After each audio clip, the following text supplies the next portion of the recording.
Sí, però em sembla que estava anunciada en anglès, llavors, bueno, també potser hi ha gent que...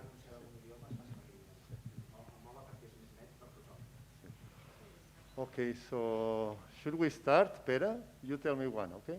When, okay? No one. You tell me quan, però això no m'ha sortit el one. Yeah. Molt bé, doncs benvinguts a tothom. Welcome everybody. It's a pleasure today to introduce this seminar. This is going to be given by Laia Romero on a stage and Suso Peña Izquierdo. It's about the activities that Lobelia is carrying on. No? Lobelia is, and Laia will explain us later because she's the leader of this Lobelia initiative. No? Lobelia was born in November 2018 as the downstream services unit of Izquierdo Group, which already provides services since 2006. So this really tells us that the main objective, as I understand it, of Lobelia is to provide these downstream services that include all these topics such as computational intelligence, machine learning, data visualization, and social impact. No? So I think this is very timely, no? Because they combine this scientific knowledge, they combine this intelligence and data visualization together with and project them towards societal needs. No? And Laia herself, she started, I understand, as an oceanographer, but then slowly switched into all these from system managers to all these development, integration, verification, and operation of large information systems, etc. No? And I heard her once in an interview in TV3, and I was impressed by her energy and all the sorts of things that they do. They also shared with us this product that they produce for Copernicus, which is really impressive because it embraces a full of many topics in a very visual and very easy to understand view. No? And Suso, Jesus Peña Izquierdo, provides probably the more scientific side. He joined Lobelia recently, and he was doctoral and postdoc here at ICM, and then he's been in several other international institutions, and back to Barcelona at BSc, and now finally in Lobelia. And I'm personally very happy because I was his PhD director, so he's not still mad with me. No, this is good after so many years. So it's really a pleasure. Thank you so much, Laia, and thank you so much, Suso. Thank you, Josep Luis. Thank you, everybody, for joining. So I start. Vale. Així? Vale. So thank you for joining. We've prepared a presentation that is not brief, but we will try to make it as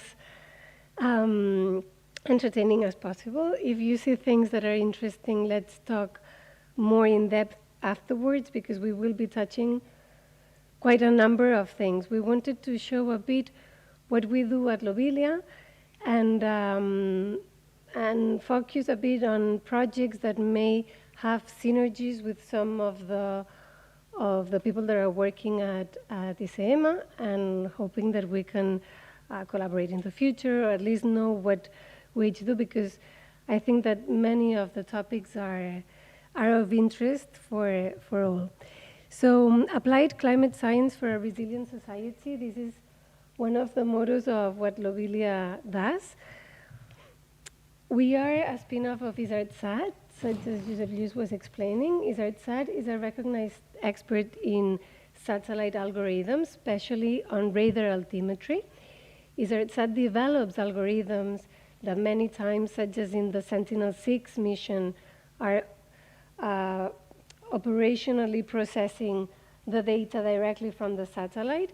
And this is a very big achievement for a small company located in Barcelona that is already 15 years old.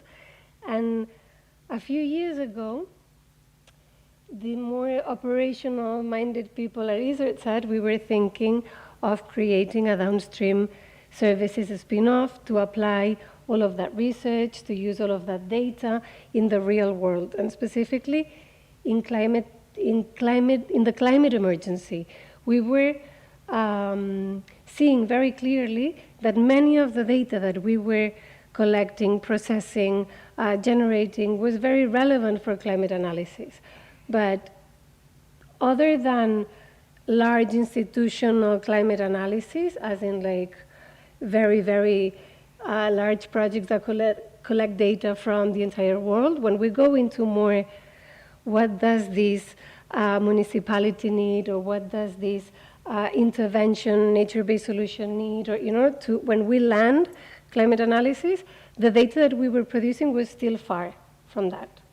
And with Lobelia, we wanted to add the pieces that we needed in terms of software for data processing, in terms of models to make use of the Earth observation, in terms of in situ, in terms of all of the pieces of also the climate knowledge and the impact knowledge to make the data useful. So, yeah, we are a varied group. Suso here is a climate scientist and physical oceanographer, but we have also designers or business developers, telecommunications engineers, more people that studied physics, and so on. We are active in a number of sectors today. It's been a long way since 2018, although it seems yesterday, but we are already active in all of these sectors: governance, finance, agriculture and forestry, media. We continue research, which was already something we knew more of. Also insurance, energy and infrastructure, and health.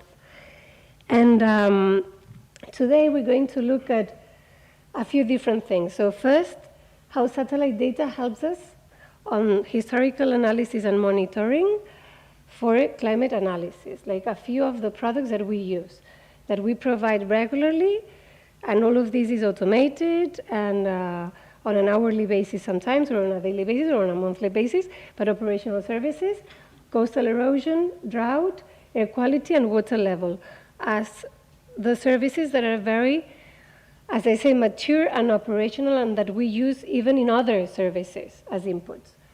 Then software and dissemination, which software is at the core of Lobelia as much as science, I would say, because without that we could not do any of the products that we do. And this is a very large investment for a company, and especially if it is a small company without external investors. So we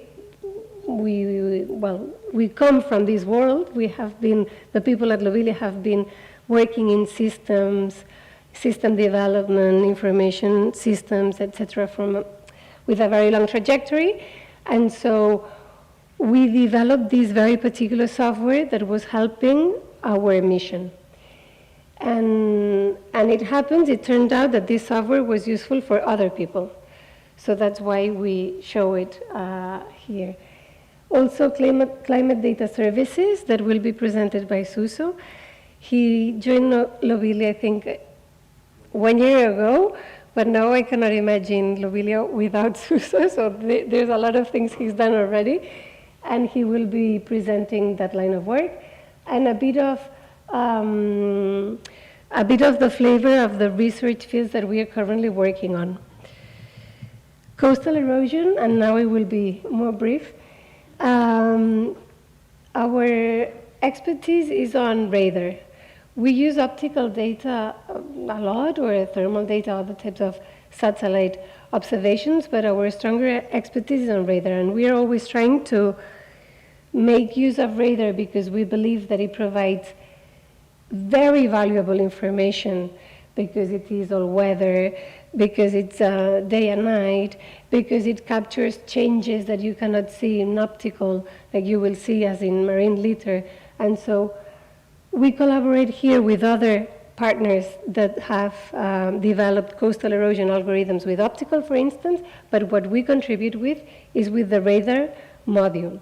And this, we have a 25-year period waterline processing algorithm that is automatic, and we are now investigating what we can extract from that into actual erosion.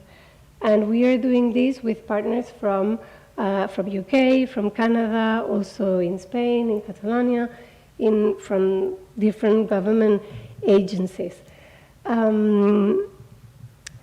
want to show a very brief video of the Delta del Tordera, that, as you know, during Gloria was impacted, and actually we see a very clear change, so to say, in the trend of the erosion.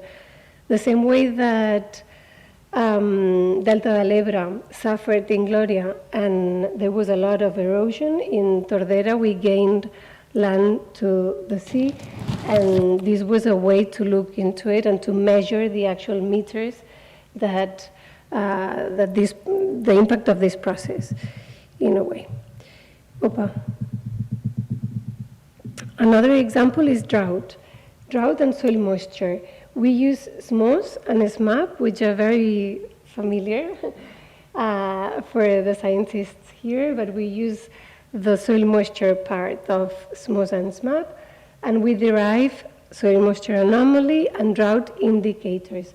And this is a service that runs globally, that is available in high resolution and with a very high quality and highly validated in many different landscapes, such as the Mediterranean landscape, where other services fail to perform.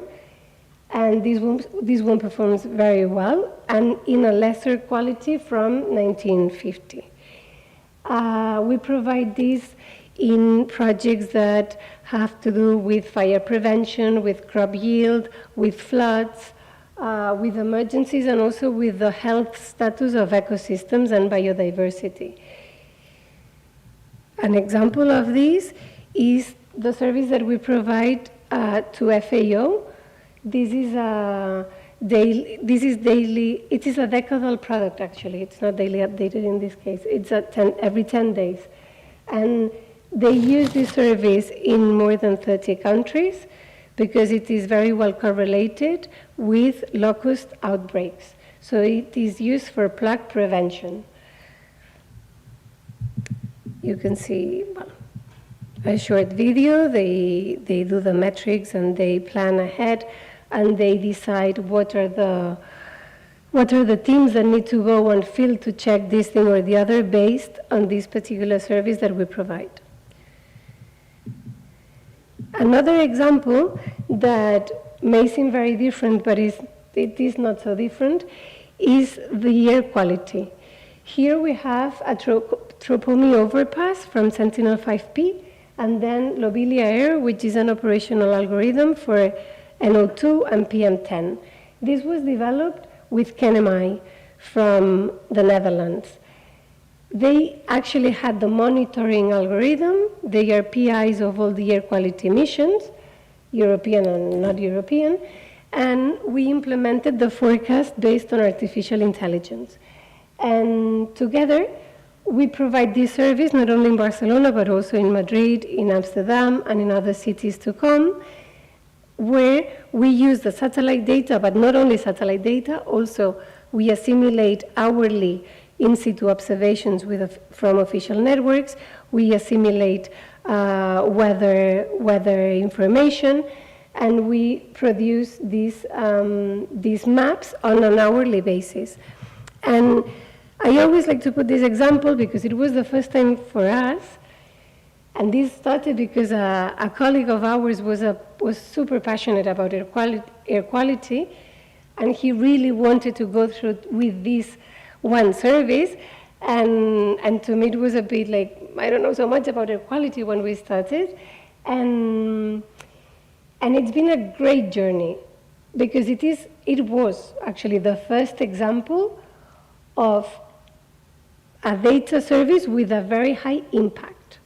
We had Eixample Respira, which is a citizen organization that came to our office. They wanted to use this data for something that was mapping the schools in Barcelona that were suffering the worst air pollution. And we were like, yeah, the data is publicly available. You can use it. We explained what the service was. And as they produced this map of schools, we started getting like WhatsApp groups, parents WhatsApp groups on the phone, like, your school is ranked, your school is the worst in town, your school is very good, your school, at different times of the day. And that generated a lot of momentum, together with other things. But we saw our direct impact on something that had to do with citizens and with our lives and with our kids and with our friends. And it was super inspirational. And we also learned a lot about media, about services that have to be used by end users, not by scientists, but by people that don't know anything about the science behind. And we took it as a flagship of our own activity. And yeah, I wanted to mention this because, and the collaboration with KNMI continues, as this is also a success story from that perspective. As we continue to get, we look for research funds to improve the algorithm that is in operations, and we implement it and we develop further modules with them, and also with a team that is sitting at Lobelia. Another one is the monitoring of water resources at virtual stations with satellite data. This has to do with availability of surface waters, and this is used in SDG reporting by UNEP. And I don't know how much it is used. It should be even more used. We are still working on this in terms of how to make this viable as a service itself. But it is certainly very useful so far because it helps us validate models that we can develop to know the status of a certain lake or river. And this is an example of some results in Russia that are used by the World Meteorological Organization and by HICO's users in the Arctic. Another example in West Africa that is used by flood management entities there, and it implements a flood forecast system by SMHI, the Swedish Meteorological Agency. And, well, it is just an example of another service that we provide operationally based on our own algorithms. And this is a classic because it comes directly from ISARTSAT from many years ago, and it's been evolving ever since. And this is the SDG reporting that combines the water extent with the water level to look at the evolution of surface waters. And Lobelia's climate services in a nutshell, and I will give the floor to Suso. The philosophy is a lot on the understanding the past, observing the present, and addressing the future. Today is quite, I don't know if easy, but we hear, we read, we see predictions not in the scientific world, but more on media about things that will happen. And what we are trying to promote a lot is the understanding of where these predictions come from, and to be able to assess with a scientific criteria whether those predictions can be taken seriously and how. Because it is not so easy or straightforward. And Suso will explain a bit more on this. So we are already participating in climate analysis and climate data services. That was our dream when we started. We are it's coming together, and it's becoming a reality. And what we see is that beyond the climate predictions, what we are adding is the observational data sets, the criteria, the understanding on how to deal with this information in a solid and responsible manner. And yeah, I'll give the floor to Suso. And at the end, I do the...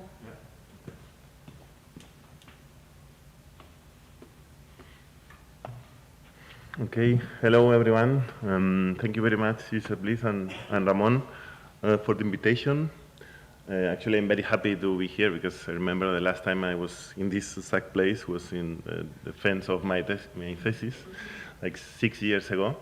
And while I was preparing the presentation, it was nice because I think it's a good symbol of the professional journey I have made in these years, because you know when you complete the PhD, or at least myself, but I think it's quite common, you enter in a crisis, what I'm gonna do in my life, and I was a bit lost, but with time I realized that I wanted to keep doing science, or at least the knowledge I got during these years, but maybe trying to apply it closer to the real world, because it's very beautiful what you do and what we do as researchers, but you sometimes feel that it's very far from real people, real world, real life, let's say.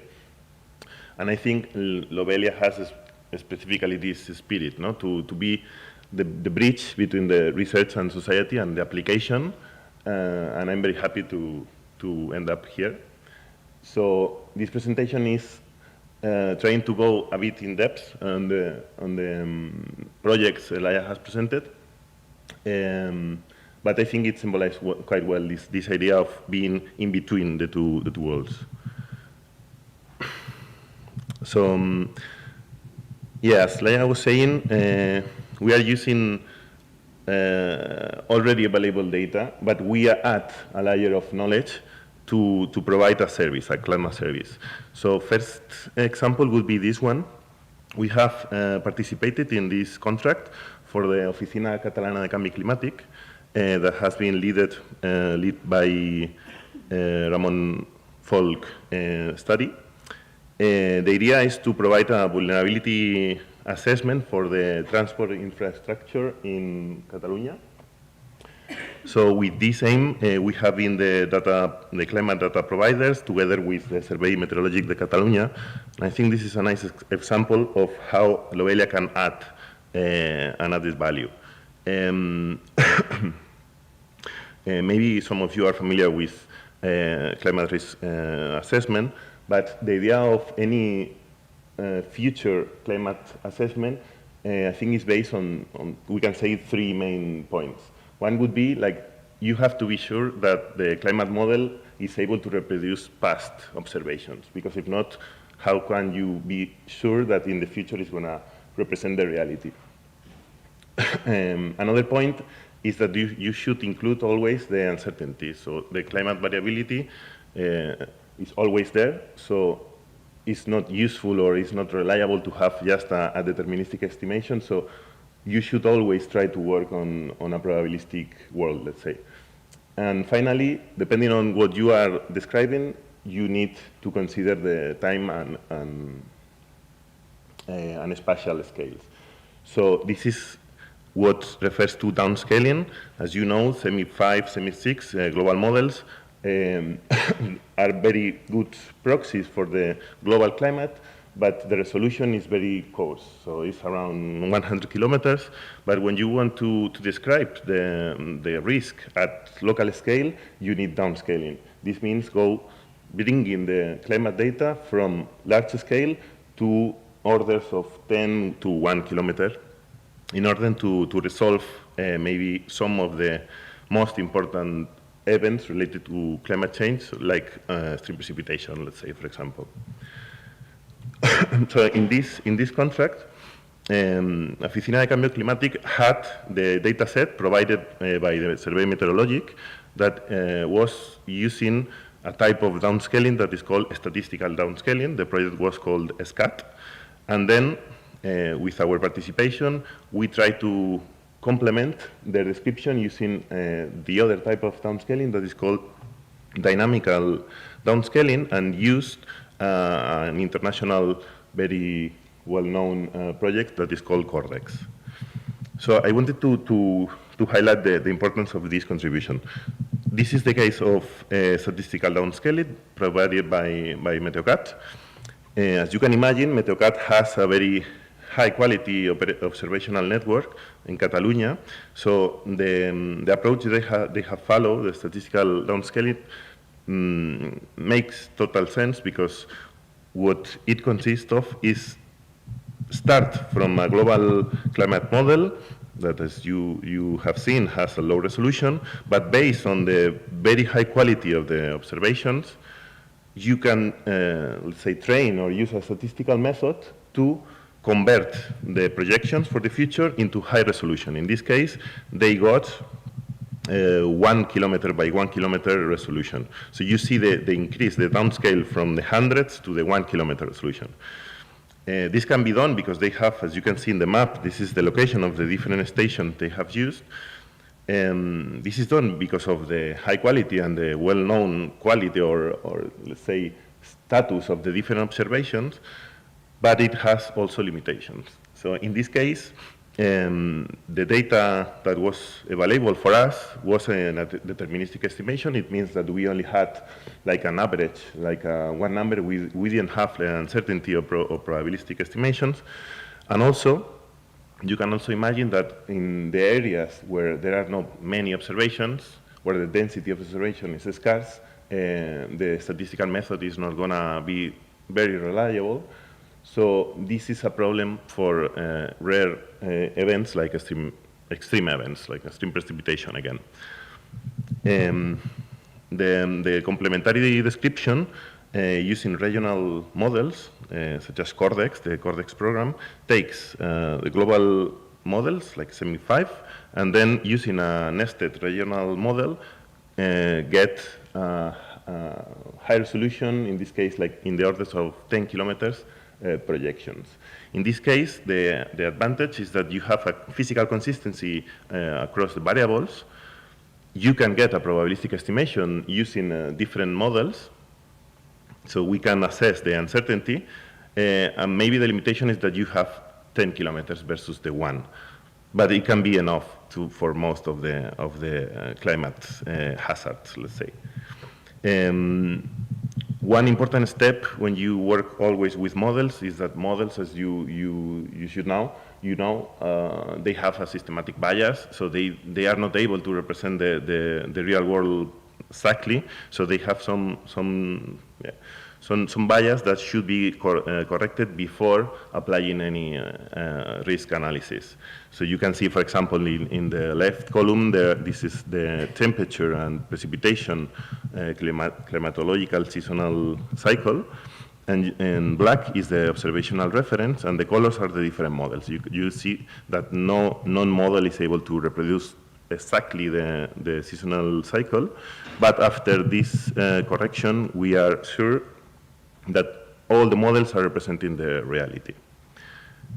When we have ready the data sets, the climate, we are able to compute the different climate indicators. These are some of the indicators used in the risk assessment that represent an estimation of different hazards. You can find here, for example, the heat waves, number of heat waves, the intensity, also for extreme precipitation, like the maximum daily precipitation in 1 day, in 5 days, or similar for wind.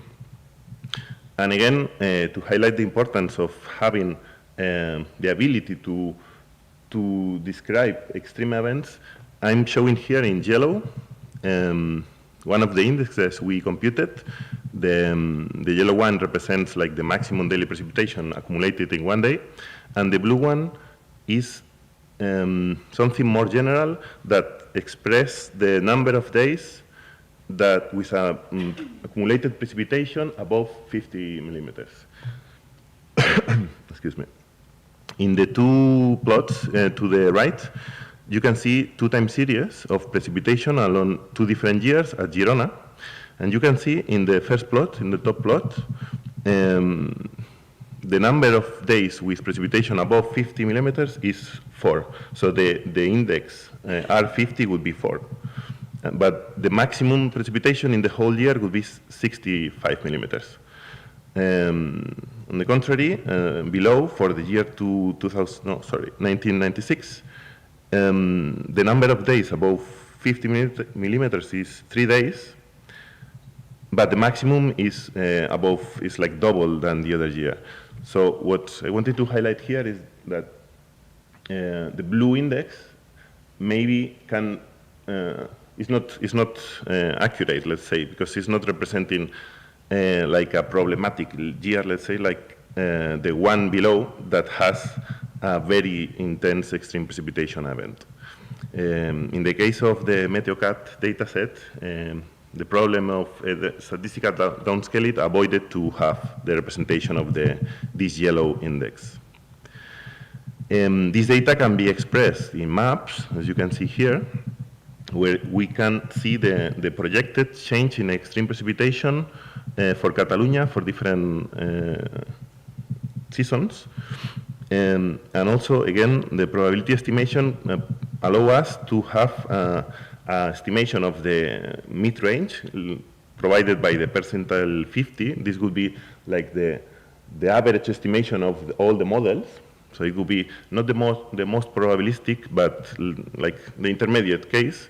And below, we can also assess the percentile 90 that would represent like the less favorable future, where it is possible that in the future the extreme precipitation increase by a factor, as you can see here, around 80% in some of the regions, like Delta del Ebre in summer, I think. With this data, the engineers are able to combine this data with the maps of the transport network and identify what are the sections that would be exposed to an important increase in extreme precipitation. And then the government should take the corresponding measures. Another example that we did in this contract is the sea level rise. As you know, the sea level rise is probably the most certain hazard related with climate change. For the Western Mediterranean, the expected increase in sea level rise is around half a meter. That it may sound that it's not that much, but here in the plot to the right, you can see how this little difference can affect strongly when combined with maritime storms. The idea, I think, is better seen in the far right plot. You can have a short high sea level rise, but having a very small storm surge, you can have the same flooded coastal area that with a large storm surge. Maybe I think it's better to understand here. We developed or implemented this methodology for the Delta del Ebre. This would be the situation for the present. On top, the mean sea level rise for the present, we can assume that is 0, let's say, it would be our reference. But then what happens when you have a large maritime storm, like, for example, Gloria? Gloria increases the sea level temporarily, like above 1 meter, and it can be considered a 100-year storm. So one storm that happens once in 100 years. When we consider for next decade the sea level rise, for example, 20 centimeters by mid-century or by the end of the century, half a meter, the permanent flooded areas, you can see that are not few. There are significant parts of the delta that will be flooded. But the most striking result is that when you start from a reference of 20 centimeters or even 50, the type of maritime storm that you need to get the same amount of flooded area is a much smaller storm. So in the present, you need a very large storm like Gloria, but you can see at the end of the century, you may need only a storm that happens once in 5 years to get the same type of flooded. And this is under a scenario, an intermediate scenario, RCP 4.5, but under business as usual scenario, it's expected that this amazing flooded area will happen once in a year. So this is the type of analysis we did for sea level rise. And then I wanted to show some of the beyond analysis or beyond data, beyond valuable data, let's say, that we have also done in one of the projects Laia was mentioning. In this case, it was based in Uganda.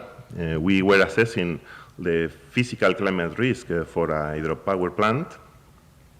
This project this use case actually was take place under the scope of the Coalition for Climate Resilient Investment, where we are trying to provide or estimate of how not the physical but also the financial investment are exposed to climate change. So in this work, we work the climate team together with engineers and finance team in order to understand what would be the most important hazards and analysis that we could bring to understand the exposure of this type of asset. So we identified the extreme precipitation, droughts, and also related with droughts, how the change in energy production in the future will change. And then you can expect the change in the business of this specific asset. Just to go into one specific of this analysis, I will focus on river charge modelization we did based on data on machine learning. So climate models reproduce the climate system, but the river discharge is not part of a climate model. River discharge requires a much higher resolution. So when you want a prediction of a river discharge, you need a specific model called hydrological model. And this generally may work in this way. It has an input that is the precipitation field, and this numerical model is able to transform this precipitation into an estimation of a specific river discharge and runoff process. So at the end, you have this model is just a conversion between precipitation and river discharge. So the idea that the limitation, let's say, of an hydrological model is that it's a very complex numerical model, so you need quite important computational effort to run this type of models worldwide. So the alternative would be to train a statistical method. This would be a machine learning method that what is learning is the relation between the precipitation and the river discharge. You probably are aware of the success of the artificial intelligence based on neural networks. So this was our try in this case. And this type of models have succeeded recently, especially from the field of computer vision. And you may know this type of cases that these models are able to identify and classify different types of pictures.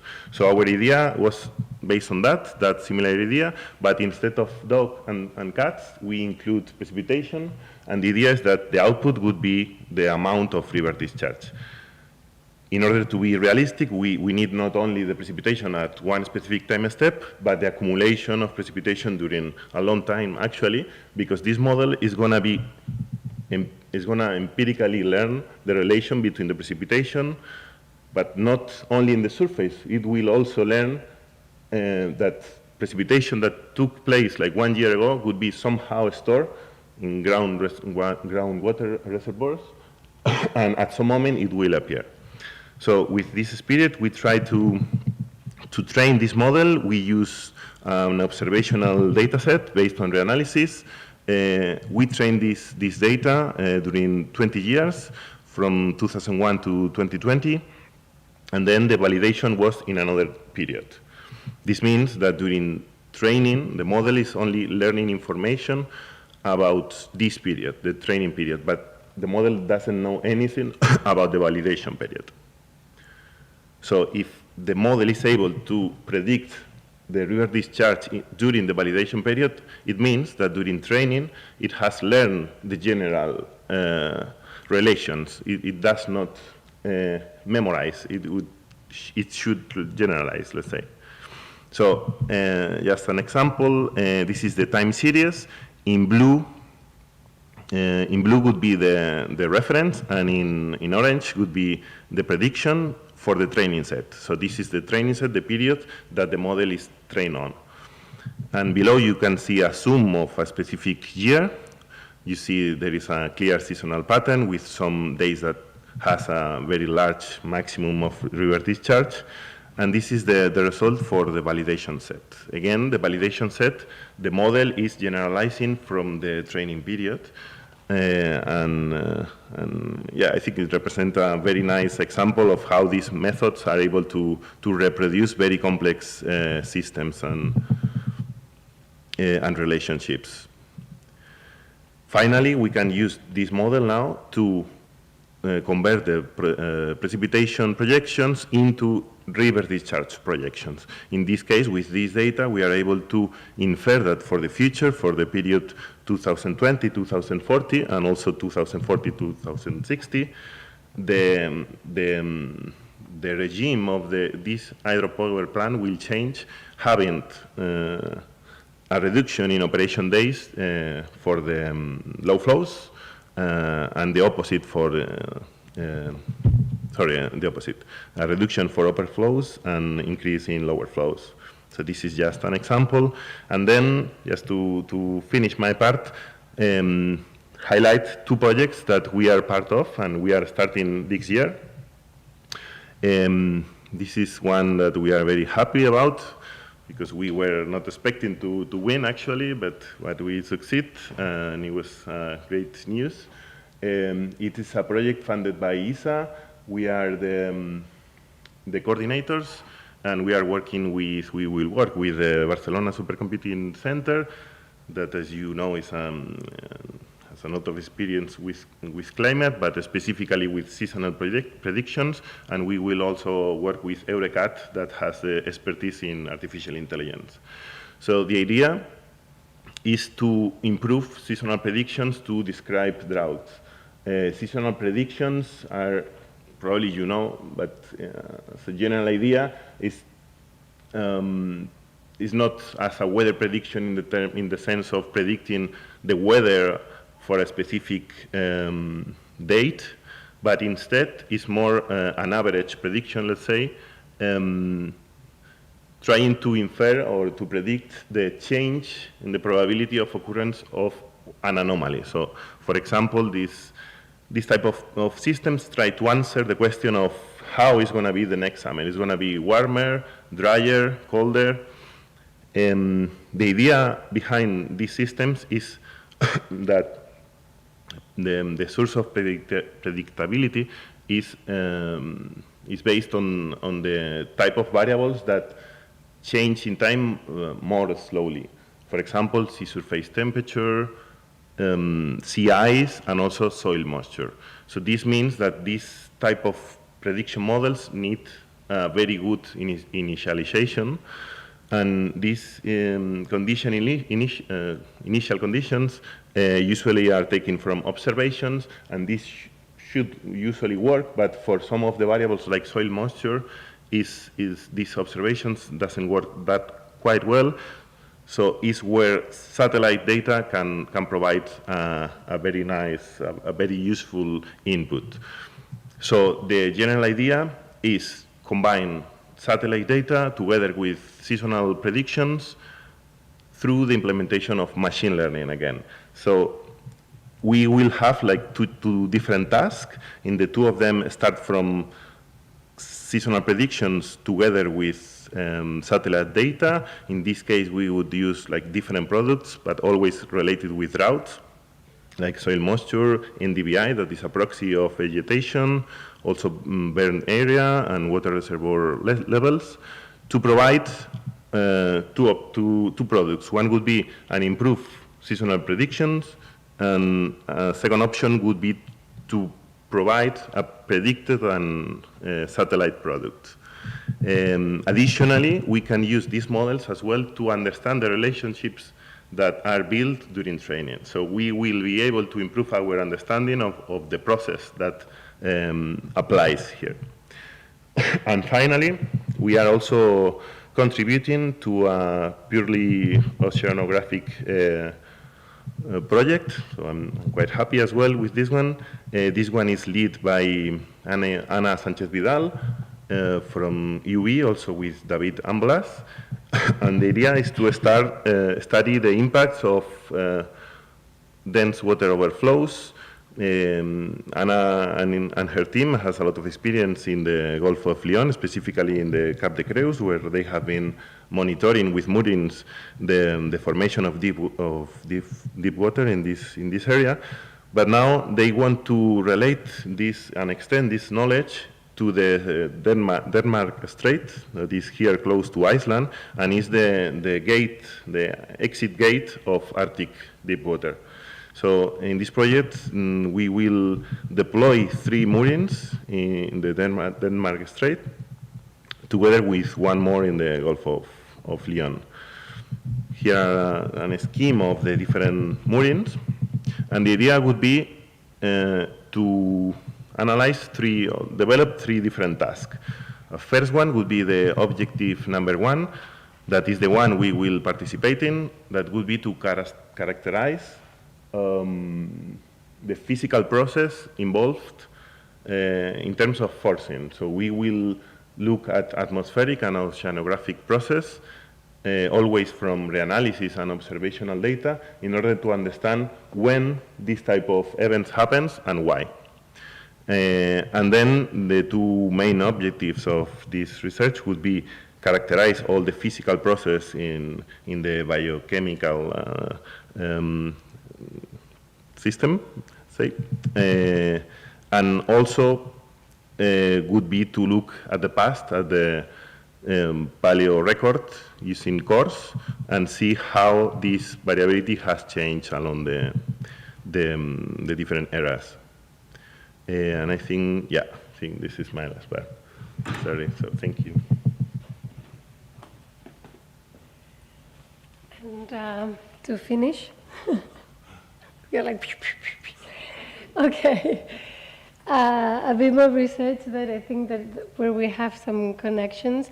I know Manuel Arias has recently joined ICM. I don't know if he's here somewhere, but he's a colleague in not in this particular development, because this is based on SAR and is what we do at Lobelia, but he's doing something similar on optical, and we collaborate. We are members of a task force that is looking into marine litter and debris and remote sensing.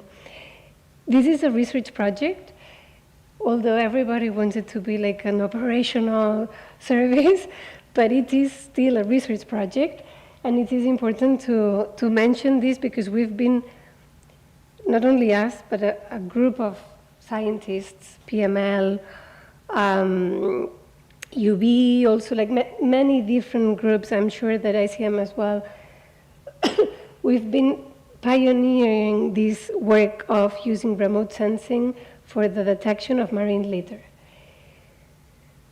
Marine litter moves all the time, and it is a super difficult target for remote sensing. Let's not forget this.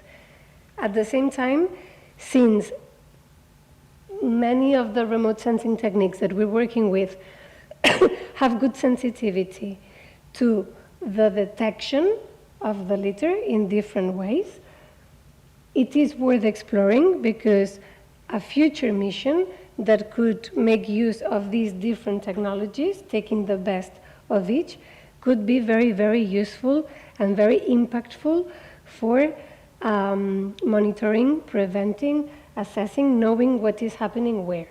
Because as we all know, at the end, over the ocean, remote sensing is a very, very powerful tool. You cannot have eyes everywhere, and satellites, that is exactly what they do. So this is I have been personally involved in this from the beginning, because I've been working on this for many years, and what we do is the exploitation of SAR images to understand from the reflectivity analysis perspective, but also intensity and polarimetry, like to try to identify signatures in the SAR signal that correspond to marine litter types or even existence, marine litter and debris. And with different technologies, you can aim to differentiate the two, whether it is plastic or it can be a piece of tree or of boat. So the theoretical approach is based on two things. One is the surfactant detection, which is like oil spills. So there is something on top of the water, and because the roughness and the electric constant of your target in the ocean clutter changes, you can actually identify that there is something in this clutter. There is patches of debris. And the other one is on the target identification. When we have large accumulations of debris, you start looking and possibly characterizing by intensity and hopefully by polarimetry. We use artificial intelligence to do this because the signal-to-noise ratio probably in SAR, in the current SAR sensors, is not even the ideal one to be able to apply a reflectivity assessment in a very literal way, so to say. But if we are looking for patterns, we have indeed been able to classify the occurrence of marine litter patches. So we see, like we learn more about the sensitivity, and the next step is to test in the lab and to test with different bands, with different materials, etc., and to actually see, to learn about noise levels, etc., to work towards the future mission. What happens with this? That we depend on data, on large data volumes. We need a lot of ground truth telling us where marine litter occurs and where it doesn't occur, in able to train these systems. And this is very difficult because even though one may think that there are many databases of marine litter, when you are a remote sensing researcher, there are not so many, because you need the patch to be on surface. You need the patch to be geolocalized with like the exact time and space where this patch was occurring in order to find the satellite images that is overpassing the patch, etc. And even though we worked with the EAO in the Balearic Islands, with Salud's team, and they provided with 10 years of marine litter observations, it was very, very difficult to find observations that had the correct timestamp and location needed to find the satellite imagery to do this research. We developed another technique that was based on extreme events, because we know where marine litter accumulates specifically in the Balearic Islands. That is a very well-known space, and we could look actually at proxies to marine litter accumulation, and then in the SAR images and the optical images, we identified the marine litter patches. So this first project was successful in a way. I mean, in a way.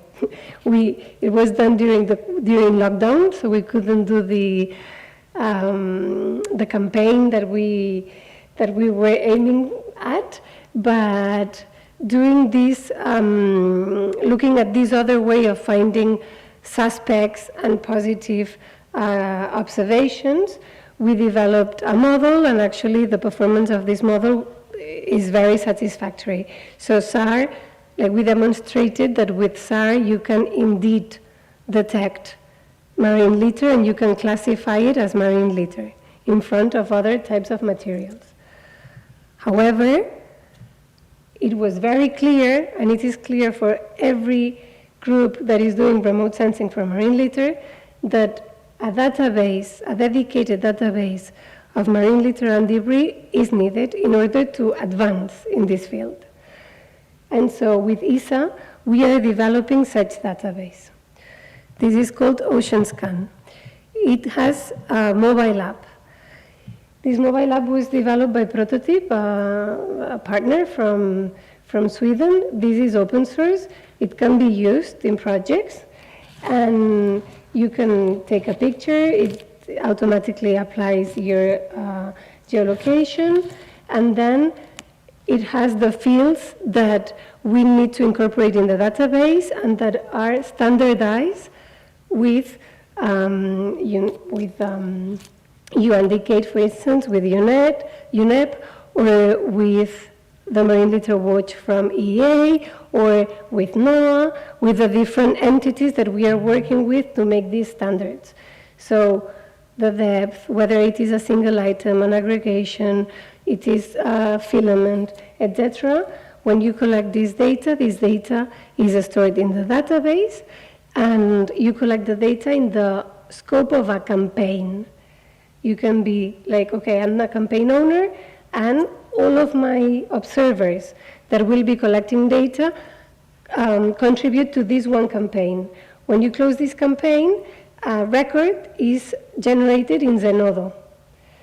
This is a way of having a DOI automatically associated, and this is already working, huh? So you can use it right away. You have a DOI associated to your campaign of observations, and it's in a place that keeps the data provenance. So nobody can use it without giving credit to the campaign owner, and at the same time allows for scientists to advance in their research. There is a code of conduct that is very important in this case, and this app comes with a platform. This is a mock-up. The real one will be presented tomorrow at the UNDicate workshop at 1:30, and it includes the database of observations and the satellite passes. So you see the pictures of the debris, and you see from a number of missions whether there is a satellite overpassing that. It's also useful to plan campaigns. And here we're working with Juan Baztán, for instance, who's the coordinator of Micro and who coordinates the part of in situ with reserves of the biosphere, and also with GFZ, and also ISARTSAT that are in charge of the remote sensing requirements. Highlight is that this is a global in situ marine litter database that supports the remote sensing community. This is clear.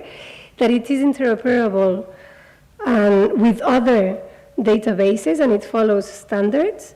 That it is well curated, the format is unified, that it is aggregated in DOI campaigns, it is compliant and accessible via API, that it is an international cooperation effort. We sit every month at the task force, international task force, to talk about this, and there is a code of conduct, and it would be great to collaborate in this framework. And to end, I wanted to show software examples. Wait a second.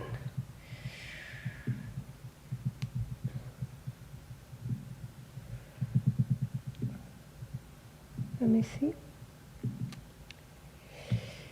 In order to build all of these operational chains, processing, and to conduct this AI-based analysis, we developed a software tool chain that includes Terobot for the monitoring of the processes, Terodata for the adapters to the different missions, and Teromaps. Teromaps is a multi-projection. It works in multi-projections, and this is quite unique about it.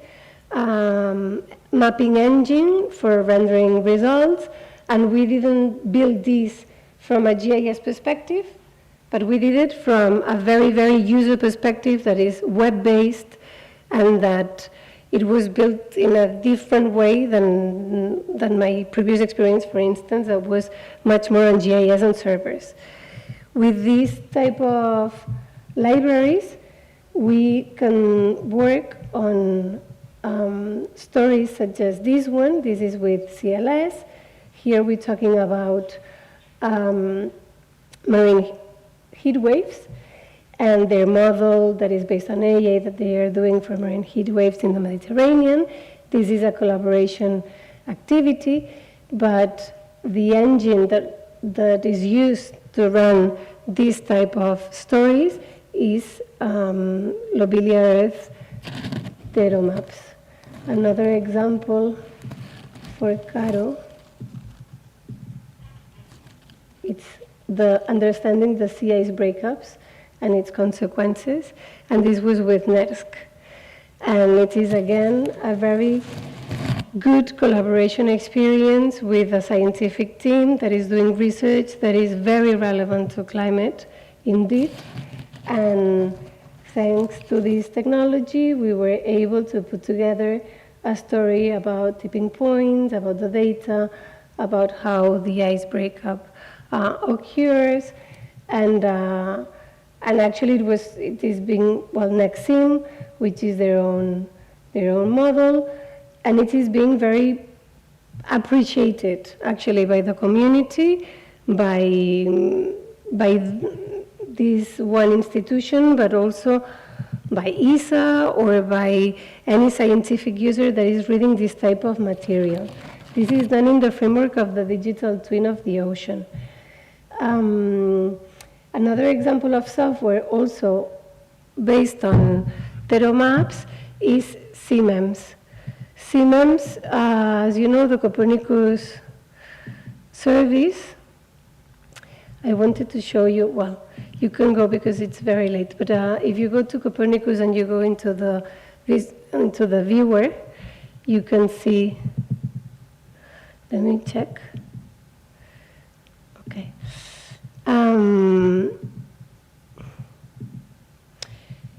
You can check different layers, and now I am using my phone. I don't know if it's not as good as it should.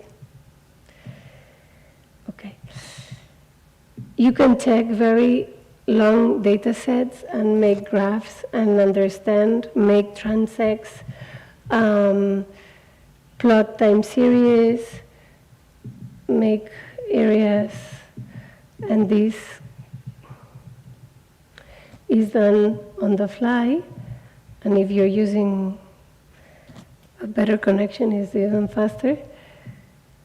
Graphs are automatically updated, and all of this is run on this philosophy of the slice and dice, which comes a lot from the web world, and that things a bit on a lightweight data cube sort of architecture for the data that allows for a very fast query in time and space. And this is something that we also do with the climate data that Suso was mentioning before, with CMIP6 or with model data that is huge and that is very, very expensive to handle. And so the part of the software now is being used by many institutions such as Mercator Ocean, but it was developed first for our own use.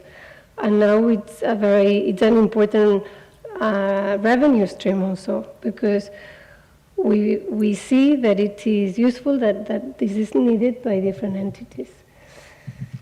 Here, well, I guess you know this very well, like you have the catalog of the products and you can click on a different product and add it to the map and change the colors or the graphs or yeah. Okay. So I think that's it from our side. Thank you for everything, for listening.